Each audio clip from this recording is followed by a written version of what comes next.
Tamil news நேயர்களுக்கு வணக்கம். இன்றைய சிறப்பு நேர்காணலில் நம்மோடு இருந்திருப்பவர் மூத்த வழக்கறிஞர் doctor RS. Tamilvendhan sir. Sir வணக்கம். வணக்கம் ஐயா. சார், இந்த கரூர் கூட்ட நெரிசல் சிபிஐ வழக்கு சம்பந்தமா பல பதிவுகள் நம்ம நேயர்களுக்கு நீங்க பகிர்ந்திருக்கிறீங்க.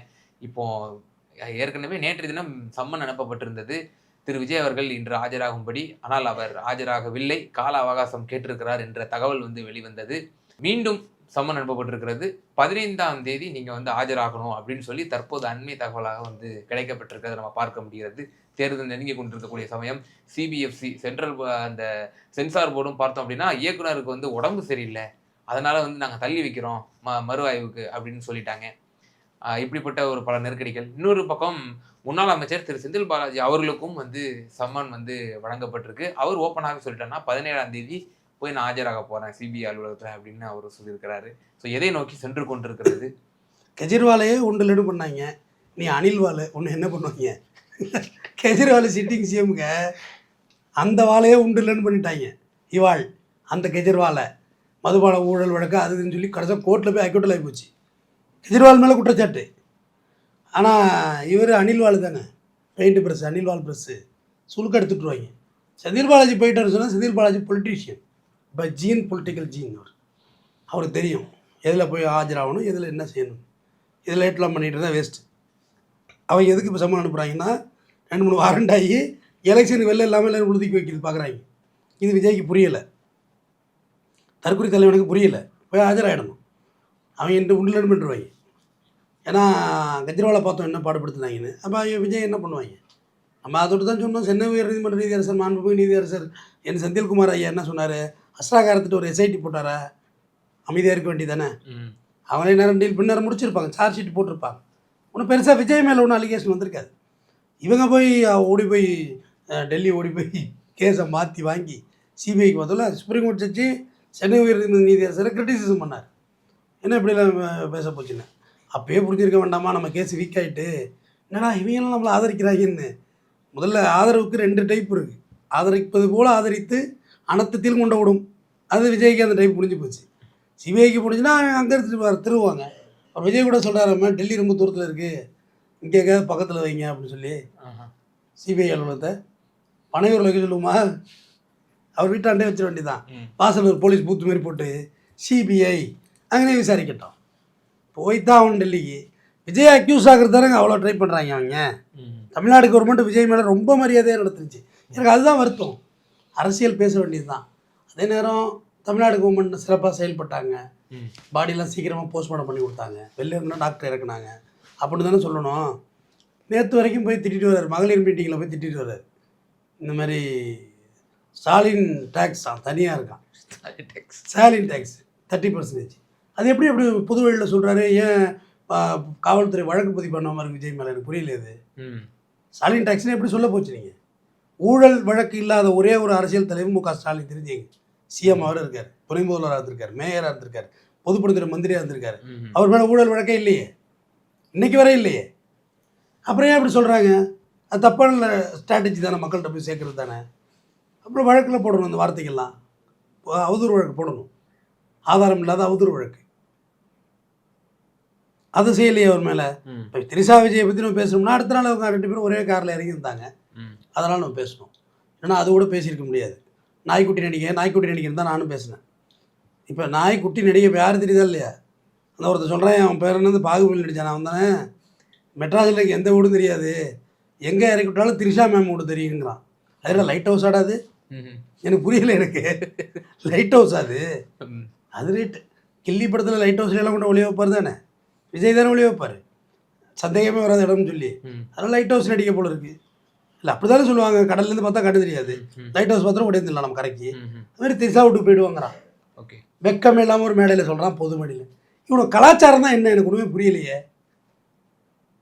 என்டையர் சினிமாக்காரன் கலாச்சாரம் என்ன யாருமே பெருசாக எடுத்துக்கிறது இல்லையே. அப்புறம் இது ஆடியோ லான்ச்சில் தண்ணி அடிக்கிறத பற்றியும் மேட்ரு பண்ணுறதை பற்றியும் அதை இதையும் பேசுகிறாங்க. ஆடியோ லான்ச்சில் படம் தானே ஆடியோ லான்ச் வந்துருக்காங்க, இடப்பொருள் ஏவல் இல்லையா, எதை எங்கே பேசணும்னு அப்படி பேசி வைக்கிறாங்க. அவங்க பாட்டுக்கு அவங்க கிடக்கும் ஒன்று மேடையில் பேசக்குள்ள அடுத்த நாள் சமுத்திரக்கணி சொல்கிறாரு, கைத்தட்டி சிரிச்சாங்க தானே அப்படின்னாரு. சமுத்திரக்கணி வேறு பேசியிருக்காரு, யார் அசிங்கப்படுத்துகிறாங்க அப்படின்னு சொல்லி பேசியிருக்காரு. இவர் நம்ம பார்த்திபன் வாயில் போய் விடுறாரு. பார்த்திப வாயில் விடுறதும் தான் பால்டாயில் விடுறது ஒன்று தான்.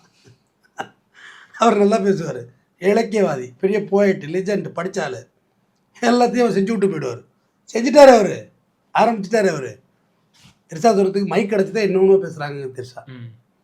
ஏற்கனவே இங்கே அனலாக பற்றி எரிஞ்சிக்கிட்டு இருக்கு. சேம் இண்டஸ்ட்ரியை பகைக்கிறது. ஆக்சுவலாக இதில் விஜய் தாங்க பாதிக்கப்பட்டிருக்காரு. சங்கீதெல்லாம் இல்லை, சஞ்சயெல்லாம் இல்லை, சந்திரசேகர்லாம் கிடையாது, சோபாவெல்லாம் கிடையாது. பாதிக்கப்பட்டது விஜய்ங்க. இந்த மன வளர்ச்சி இல்லாத பிள்ளைய கொண்டு போய் பாதிக்க விட்டாங்க விஜயை. சுற்றி விட்டது திரிஷாங்க. இப்போ முதல்ல திரிஷாவை இந்த பிரச்சனைக்குள்ளே எடுத்துகிட்டு வந்தது யார்? சிம்பிள், ஒரு 4 கொஸ்டின் உங்கள்கிட்ட கேட்குறேன். திரிஷா பேர் இந்த பிரச்சனையில் எப்போ வந்துச்சு? யார் சொன்னா தமிழ்நாட்டில்? நயினார் நாகேந்திரன் அவர்கள், பாஜக தலைவர். சங்கீதா அதுக்கு பிறகு தான் கோர்ட்டுக்கு போகிறாங்க.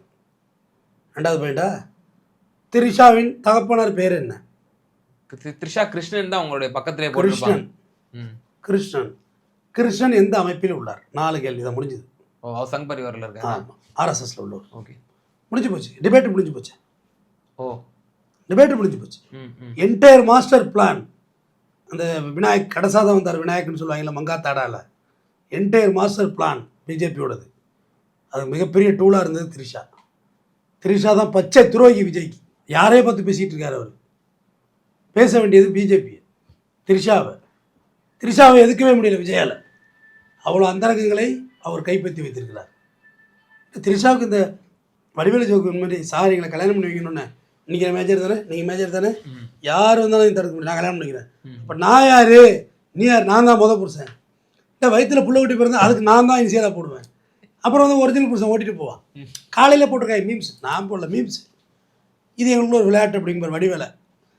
திரிசா சீட்டு குளிக்க போடுறதுல ஏட்டையா பேரையும் சேர்த்து குளிக்க போடுங்கிறாரு வடிவேலை. என் பேர் அது குளிக்க போடணும் அப்படிங்கிறாரு அவர்.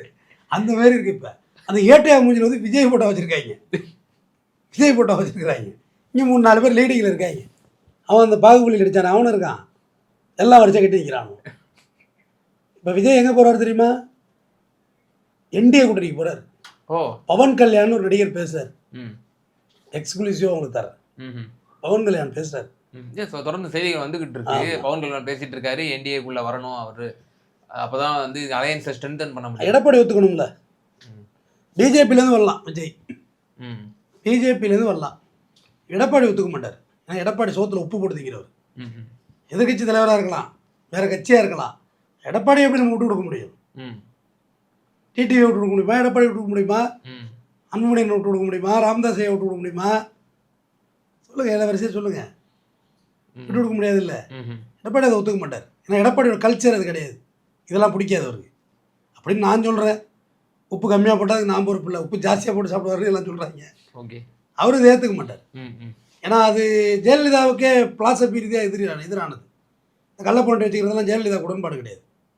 செங்கோட்டையும் அதை தான் அடித்து ஒரு வாட்டி திறந்துச்சு, ஓடிப்படாது. அதுக்கப்புறம் அவங்க பொண்டாட்டியை வச்சு மறுபடியும் காம்ப்ரமைஸ் பண்ணி உள்ளே வந்தார். இப்போ அங்கே இருக்கார் செங்கோட்டையன். அப்பா நம்ம மாட்ட மாதிரியே இவனு மாட்டிக்கிட்டான். ஒரு மனசுக்குள்ள பத்தாப்பு பறக்கும், இப்படியே கச்சேரி மட்டும் கொடுத்துட்டு போயிட போகிறாருன்னு. செங்கோட்டையை கொடுத்து அருமையாக நடத்திட்டு வருங்க. தலைவர் தளபதி, நீங்கள் இந்த புஷியாக இருந்தாலும் கொஞ்சம் பாண்டிச்சேரியில் போய் தூங்க ரூமை போட்டு நான் எல்லாம் செட் பண்ணி தரேன்னு சொல்லி செட் பண்ணிவிடுவார் செங்கோட்டை கட்சியை. தர்மசாலி சார். இப்போ தேர்தல் சமயம், இன்னும் தேர்தலோட அறிவிப்பு 15 அல்லது 16ஆம் தேதி. அநேகமாக இவர் சிபிஐ அலுவலகத்துக்கு போகிற அந்த சமயத்தில் வந்து இருக்கும். ஒருவேளை இப்போ பெருசாக பார்த்துட்டு திரு விஜய் அவர்கள் எப்படி கடந்த அந்த மேடையில் வந்து அந்த விவாகரத்து மேட்ரு சம்மந்தமாக அதெல்லாம் ஒத்து இல்லைங்க விட்டுருங்க அப்படின்னு சொன்னாரோ, அது போல் சிபிஐ விவகாரம், இப்போ இந்த சென்சார் போர்டு விவகாரம் எனக்கு நெருக்கடி கொடுத்துட்டு இருக்காங்க, என்னுடைய ஆதரவாளர்களே நீங்கள் இதெல்லாம் நினச்சி தளர்வு அடைஞ்சிடாதீங்க, இது ஒரு ஒருத்தே இல்லை அப்படின்னு சொல்லிட்டு அவர் ஏறினார்னா அவர் சீனியாக மாறிடாதா? அதான் ஒருத்தர் இல்லை. இப்போ மக்கள், தமிழ்நாட்டு மக்கள் கட்சி ஒருத்தர் இல்லைன்னு சொல்கிற மாதிரி தான் இருக்குது. முதல் விஷயம் அது ஒருத்தர் இல்லை தான். அவர் ஒருத்தர் கிடையாது. கூட 27 வருஷம் குடும்பம் நடத்துகிற பொண்டாட்டியை ஒருத்தர் இல்லைன்னு சொல்கிறாரு. என் மனைவி என் மீது புகார் கொடுத்துருக்காங்க, நான் பாட்டு கொடுக்குறேன். நீங்கள் ஹட்டாவாதீங்க, அதுனே ஹட்டு. நீங்கள் ஹட்டாவாதீங்க. நீங்கள் ஹட்டானா நான் ஹட்டாகிறேன், நான் கட்டானா திரிஷா கட்டாகுது, திரிஷா கட்டானா திரிஷாவோட நாய் கட்டாகுது. இப்படியே போங்க அப்படின்னு பேசல. நீங்கள் எல்லாம் என்னையே பேச்சு பேசுகிறாங்கன்னுட்டு எல்லாம் டிஎம்கேட திட்டத்தை காப்பி அடித்து வச்சுக்கிட்டு, அதில் ஒரு திட்டம் ஏடிஎம்கே காப்பி. எது?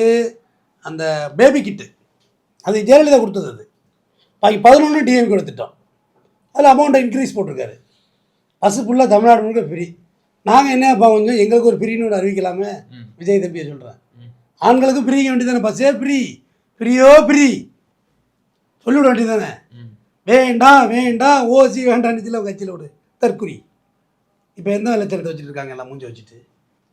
ஒரு பொண்ணு தங்கணும்னு ஒரு பொம்பளை அப்படியே புலகாங்கி தடுது. கோயிலில் சாமியை வரதுக்கு முன்னாடி ஒரு விஷயம், பாலகா நீ காசையை வாங்கி கொள்ளு பாலகான்னு ஒன்று இப்போ ஒன்று ஏமாத்துச்சால ஃபைனான்ஸ் வசூல்காரனை. அந்தமாரி இமோஷனல் ஆகுது, அழுகுது. விஜயண்ணா விட்டுங்கன்னாங்குது. என்னடா நடக்குதுங்க, இப்படி அவ்வளோ ஒரு ஆஃபர் இருக்குமாங்க ஒரு மனுஷனுக்கு. எனக்கு பெரிய ஆச்சரியங்க அது. வீட்டில் எப்படி உங்கள் பொண்ணு எல்லாம் உங்களுக்கு சோறு போடுறாங்க, வெக்கமாக இல்லை? எங்கே விஜயோட போனி அங்கேயே போய் வாங்கிடி சோறு, அங்கேயே போய் தின்னுடி, பனையூரில் போய் தின்னுறீங்க வராது அப்படி சொல்லணுமா இல்லையா? ஏன் அவ்வளோ வெக்கங்கட்ட ஒரு தமிழ் மரபிடர் ஆகிட்டோமா நம்மளான்னு கேட்குறேன். இனமானத்துக்காக தன்மானம் விடுறவையா நம்ம. இவங்களோட பிஜேபி பெற்று விஜய்க்கு ஓட்டு போடுறது பதில் பிஜேபி ஓட்டு போடு, தொலைஞ்சு போ, பரவாயில்ல. ஓகே, இல்லை இல்லை உண்மை. பிஜேபிக்காரன் ஒன்றும் தற்குறி கிடையாது. அவருக்கு ஒரு நேரேஷன் இருக்கு, ஒரு ஒரு சனாதானத்தை கொண்டு வரணுங்கிற ஒரு நேரேஷன் இருக்குல்ல, அது நம்ம உடன்பாடு இல்லாத விஷயம். ஆனால் அவன்கிட்ட ஒரு நேரேஷன் இருக்கு. இந்தியா பூரா இந்து நாடு, இந்துக்கள் மெஜாரிட்டி இருக்கிறனால இது இந்து நாடு, நேபாள் மாதிரி அறிவிக்கணுங்கிறது அவங்களோட கருத்தியல்.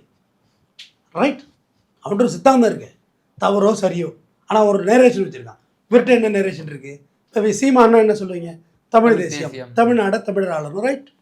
தமிழ் மொழிக்கு முன்னுரிமை கொடுக்கும், ரைட். அவரோட நேரேஷன். டிஎம்கேனா திராவிட நாடு, சமூக நீதி, எல்லா ஜாதியும் இருக்கணும், இஸ்லாமியர்களுக்கு போதிய பாதுகாப்பு கொடுக்கணும் அப்படின்றது அவங்களோட நேரேஷன். ஏடிஎம்கேனா கட்சியை எப்படியாவது காப்பாற்றணும், நம்ம வந்து ஆட்சிக்கு வரணும், எடப்பாடியோட நேரேஷன். சசிகலா டீம் யாரும் உள்ளே வந்துடக்கூடாது, நானே கட்சி வச்சுக்கணும், எல்லா பதவியும் எடுத்துக்கணும், வேறு என்ன கூட்டணியெல்லாம் பலப்படுத்தணும், வேறு வழி இல்லை பிஜேபியோட தான் போகணும் அப்படின்னு ஒரு நேரேஷன் இருக்குன்னு. இவர்கிட்ட என்ன நேரேஷன் இருக்குது? ஓகே, திரை கவர்ச்சி தவிர்த்து வேற ஒன்றுமே இல்லையே. அது ஆளை பார்க்க கவர்ச்சியாகவும் இல்லை. நீங்கள் வேற சப்பிக்கோட்டை பணம் கொண்ட பேர் இருக்காரு சார். சப்பிக்கோட்டை பணம் பார்த்துருக்கீங்களா? பிடிச்சிக்கிட்டு இருக்கு தலையெல்லாம், அந்த மாதிரி இருக்காரு சார். இப்போ மூன்றாவது மூக்க எடுத்துக்கிறாரு. சைனஸா இல்லாத இல்லைன்னு ஒரு படத்தில் பூவன்னு ஒரு கேரக்டர் வருவார் சத்யராஜ் அப்படிம்பாரு. நமக்கு கொஞ்சம் சைனஸ் அப்படிம்பாரு. கொலையெல்லாம் முன்னுவார் அவர். நல்லா இருக்கும். சத்யராஜ் டைரக்ஷன் பண்ண படம் இல்லாத வில்லன். 3 சத்யராஜ் இருப்பாங்க, ஐயர் ஒருத்தர், இவர் ஒருத்தர், 3 பேர் இருப்பாங்க. அதுமாரி மூக்க வேற இழுத்துக்கிறாரு. சளி வேற பிடிச்சிருக்கு. தளபதிக்கு நல்லா பேராசிட்டமால் சொட்டு மருந்து போட்டுருங்கடா கூட வச்சு அவரை ஒரு வழியாக்கிட்டாங்க. எனக்கு அதுவே பெரிய வருத்தங்க.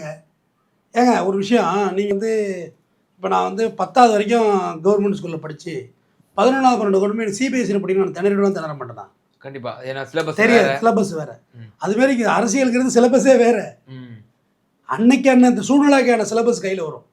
இப்போ இந்த நொடிக்கு நீ என்ன ரியாக்ட் பண்ணணும்? கேஸ் சிலிண்டர் விளையாடிட்டு என்ன சொல்லணுமோ அடுத்த பாயிண்ட் அவுட்டில் சொல்ல தெரியும். இது வரைக்கும் அவர் வாய் திறக்கல. தெரியாது. பொண்டாட்டி இருந்தாலும் சொல்லியிருக்கும் சங்கீதா 60 ரூபா விலையே இருக்குன்னு. பொண்டாட்டி இல்லை. மதுரை மல்லி 10 ரூபா பொண்டாட்டிகளுக்கு வாங்கிட்டு போங்கன்னு பொண்டாட்டிகளா அப்படிம்பாங்களா? அதுமாரி மதுரை மல்லி 10 ரூபான்னு என்னத்தி வருது? ஓகே, 1 வீடா 2 வீடா, 1 2 வீடுகள், 1 சங்கீதா, இன்னொன்று திரிசால்னு மீம்ஸ் போடுறாங்க. மீம்ஸ் கிரியேட்டர் வச்சு செய்கிறாங்க. அடேங்க அப்பா. சரி, இப்போ 3வது முறையா சம்மன் அனுப்பப்பட்டிருக்கு திரு விஜய்க்கு. டெல்லிக்கு போகணும். என்ன மாதிரி அடுத்த தொகுதிக்கு போகணும். செங்கல்பட்டு கோர்ட்டுக்கும் போகணும். செதற போறாரு அவர். பளிங்கு மாரி செதறி விடுவார், டரியல் ஆகி விடுவார்கள். எங்கே போகிறது? ஓட்ட முடியாதுங்க இவங்களுக்கு. நம்மள மாதிரி சாதாரணப்பட்ட ஆளுங்கன்னா பெட்டிச்சம் போட்டு கேஸை நவுத்தி இருக்கலாம். டெல்லிக்கு நீங்கள் போகலன்னா உங்களை தூக்க தான் செய்வாங்க. அவங்க தூக்கிட்டு வாப்பா தங்கத்தை, கில்லி படத்துட்டு வரல, தூக்கிட்டு வாங்க செல்லத்தை அப்படின்னு, செல்லண்டா இல்லைங்க அப்படின்னு தூக்கிட்டு போயிடுவாங்க. நேராக தூக்கி வந்து தேர்தலில் உள்ளே இருந்துட்டு வெளில போகிற ஆசை முடிஞ்சு போச்சு. ஆனால் அனுதாப ஓட்டு விடுவோம் அதுமாரி வச்சாக்க. பிறகு வந்து ஏதாச்சும் ஒரு எம்எல்ஏ வித்ட்ரா பண்ணி வச்சுட்டு இவர் நின்றுக்கலாம். அதுக்கான ஆப்ஷன்லாம் இருக்குது. இதெல்லாம் சொல்லிவிடக்கூடாதுன்னு அவங்களுக்குலாம் விஜய் கட்சியில் இருக்குது. உண்மைதானங்க, பேசிக் தாங்க. அதனால தான் நம்ம முதலமைச்சர் அவர்கள் வழக்கும் பதிவு செய்யலை, கைதும் செய்யலையோ. முதலமைச்சர் வழக்கு பதிவு பண்ணியிருந்தா என்டையராக காழ்ப்புணர்வுன்னு சொல்லி திருப்பி இருப்பாங்க. நீங்கள் சொன்ன அதே திமுகவுக்கு பேக் ஃபயர் ஆகிடும். அதெல்லாம் செய்ய மாட்டேன். இன்னொரு 40 பேரை கூட மிதிக்கலாம், மறுபடியும் ஒரு சாம்பேடு பண்ணலாம். அவங்களுக்கு அனுமதி இருக்கு. சரி, இப்போ முன்னாள் அமைச்சர் செந்தில் பாலாஜி வந்து தஞ்சாவூர் வரைக்குமே அப்படிதான் இருக்காங்க. பின்னாடி வராதீங்கடான்னு வண்டியில் வந்து புறப்படப்படன்னு விழுவுறானுவான். அவங்க என்ன தெரிஞ்சுக்கிட்டாங்க? படுகாயம் அடைந்து இப்போ உயிருக்கு போராடி. அவங்க பாவம், அவங்க பால் வியாபாரி. அவங்க அப்பா ஒன்றும் பாடம் கற்றுக்கல, இன்னொரு ஸ்டாம்ப் எடுக்கவங்க தகுதியான கட்சி தான் சொல்ல வரேன். ம்ஹும். எல்லா விஜய் கட்சியில் கீழே ரிப்புனே போடுறான், ரெஸ்ட் இன் பீஸ். RIP. ஆட பெரிய ஆகிட்டாங்க எல்லாரும். நம்மளும் போட்டோம், வாழ்த்துக்கள், நல்லா இருக்கு, போட்டோம். இதெல்லாம் வந்து பூமியின் சாபக்கெடுது. ம். இந்த மாதிரிலாம் இருக்கிற கூட்டம். நீ உன் தலைவருக்கு ஓட்டு போடு, ஓகே தருதலை மாதிரி பின்னாடி ஏன் போகிற? ஓகே. எந்த தலைவருக்கும் நான் முண்டி அடிச்சது வரைக்கும் போட்டோ எடுத்ததில்லை. என்றைக்கோ ஒரு நாள் நம்ம எடுக்கிற வாய்ப்பு இருந்தால் எடுத்துக்குவோம், அவ்வளோதான். நான் ஓட்டு தான் போடுறேன், 40 வயசு ஆகுது, 12 வயசுலேருந்து ஓட்டு போடுறேன். அப்போ என்ன அர்த்தம்? உண்மையான தொண்டனுங்கிறவன் அப்படி தான் இருப்பான். அவர் வாட்டப்படுறப்ப எடுத்துக்க போகிறாங்க, இதில் என்ன இருக்குது? எங்கே போட போகிறாங்க? இல்லை யார் போயிட போகிறா? இப்போ நல்லகண்ண ஐயாவுக்கு நான் போய் மரியாதை செலுத்திட்டு வர்றேன். காலைல போனாலும் சாயந்தரம் தான் வந்தேன், எடுக்குள்ள தான் வந்தேன். அதில் என்ன அரசியல் நமக்கு ரெப்புடேஷன் கிடைக்க போகுது? ஒரு மரியாதை. 91 வயசில் மகத்தான மனிதன் இந்த பூமி விட்டு பிரிகிறாரு, போகணும். அவர் உடம்பு சரியில்லாமல் இருந்து போய் பார்த்தியா நீ? நீனா நீ இல்லை, நீ மீன்ஸ் விஜய் போய் பார்த்தாரா? ராமதாஸை போய் பார்த்தாரா? ஐயாவை ஹெச் ராஜா கைகால் எடுத்திருந்தார போய் பார்த்தாரா? ஹெச் ராஜாவுக்கும் நமக்கும் 1000 கருத்து முரண்பாடுகள். திரு மு.க. ஸ்டாலின் முதல்வரே போய் சந்திச்சார் 2 முறை. நல்லகண்ண ஐயா மரணத்துக்கு 2 முறை. அதுதாங்க உண்மையான பொலிட்டிஷியனுங்கிறது. ஹெச் ராஜாவை நம்ம ஏகப்பட்ட விமர்சனம் வழக்கே போட்டோம். இல்லை, விஜயகாந்த் அவர்களே வந்து அவர் திரு விஜய் அவர்கள் பார்க்கல. அதாவது செருப்பை என் வாயில் கொடுத்து அடிக்கிறது. விஜயகாந்தே போய் பார்க்கல. நீ தன்னை தூக்கி விட்ட ஒரு மனிதர். அவர் எஸ்எஸ்சி விக்கெட் இருக்காரு, ஒன்றுமே ஓடலை, டப்பிவா எனக்கு படம் அப்படின்னு கொடுங்க. நம்ம நடிக்காம நம்ம பிள்ளைங்க யார் நடிக்கிறது? செந்தூர கோயிலை போட்டுவிட்றா, நான் செந்தூர பாண்டி தம்பின அப்படிம்பாரு பனியனை போட்டுக்கிட்டு. அப்படி முன்னேறி வந்த உனக்கே இவ்வளோ அழுத்தாட்டியம்மா. உங்கள் அப்பாவே போட்டு பொழுதுட்டார் இந்தியா கிரிக்கெட் சேனலில். சார், எனக்கு இறுதியான ஒரு கேள்வி. இப்போ திரு செந்தில் பாலாஜி அவர்கள் மீது அவதூறுகள் முன்வைக்கப்பட்டது அந்த சமயத்தில். இப்போது அவர் விசாரணைக்கு அழைக்கப்பட்டிருக்கிறார். அவர் சிபிஐ அலுவலகத்தில் தன்னிடம் இருக்கக்கூடிய ஆதாரங்கள் மற்றும் விளக்கங்கள் கொடுக்க இருக்கிறார் என்ற தகவல் தற்போது கிடைக்கப்பட்டிருக்கு.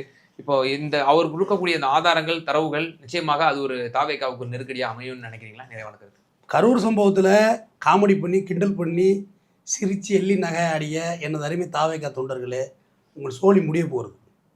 செந்தில் பாலாஜி அண்ணன் செந்தில் பாலாஜி அவரிடம் அனைத்து ஆதாரங்களும் நீங்கள் பண்ணிய சேட்டைகள்லேருந்து காவல்துறை ரெக்கார்ட்லேருந்து எல்லாம் அவர்கிட்ட இருக்குது. எல்லாத்தையும் கூட ஒப்படைக்கிறார். எவ்வளோ கிண்டல் உங்களுக்கு?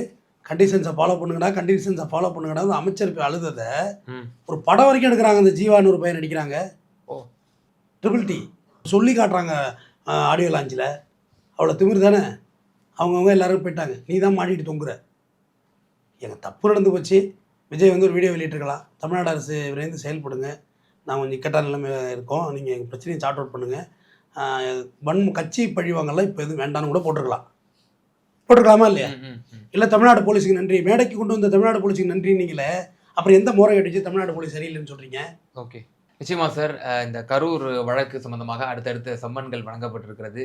இது சம்பந்தமான அரசியல் ரீதியாகவும் சட்ட ரீதியாகவும் ரொம்ப தெளிவாக எங்கள் நேரலுக்கு பாருந்தீங்க. ரொம்ப நன்றி. நன்றி.